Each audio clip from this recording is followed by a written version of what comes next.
it's just this, it's just that. Yep. And I think it's true for people in jobs too, like, oh my God, I don't want to do this. I don't want to do this. I don't want to do this, but I feel like I have to. I feel like I have to. I feel like I have to.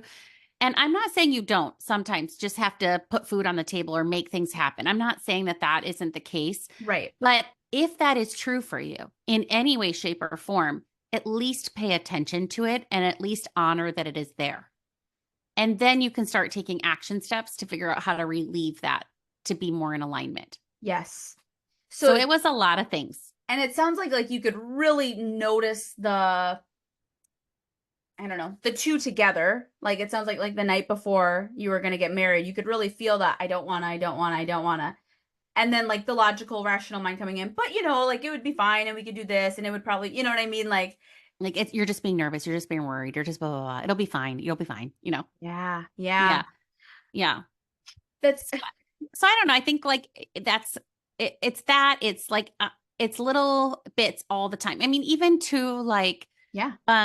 changing the core area of people that I serve. I did that like less than a year ago, and there was some nervousness around that. Like, oh God, do I want to go all in on this spiritual community? I don't know. I know leadership. I know sales. Like these are all the corporate things I know. Yeah. And this is what people know me for, but my heart is calling me over here. I'm just scared to live fully out loud.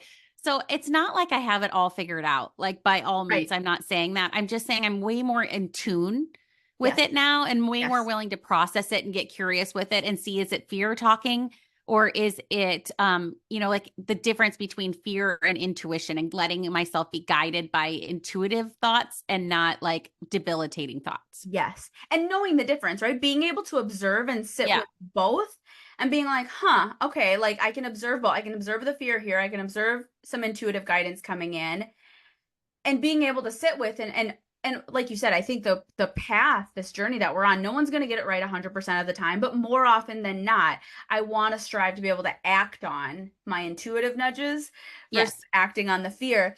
And like you said, for example, I ended up in a career of occupational therapy, Yeah. which I do think that's where I was supposed to be for a little bit. So Well, it like is healing work in its right. own And way. I would say that it's not like that was a mistake. However, there was a time where there was then not alignment in that career.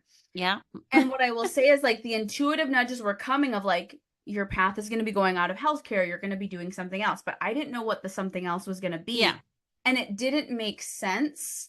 My logic brain was so strong Oh, and yeah. We want that how, don't we? We want yeah. to know how.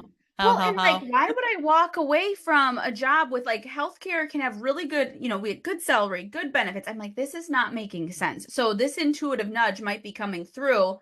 And I was absolutely not open at the time to like take that nudge.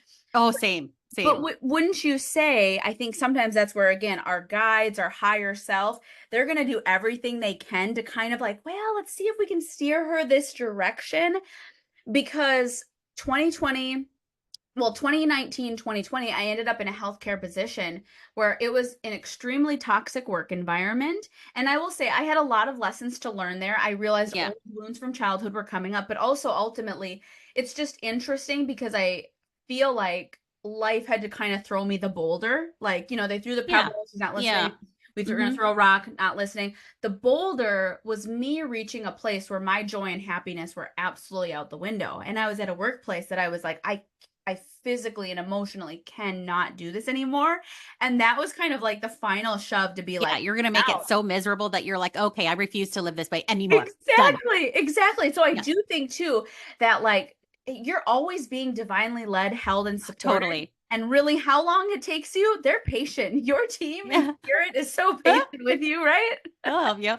I had felt like, I worked in the corporate world for a long time. In the job before Yeah. my last one, I really learned how to find balance for myself and alignment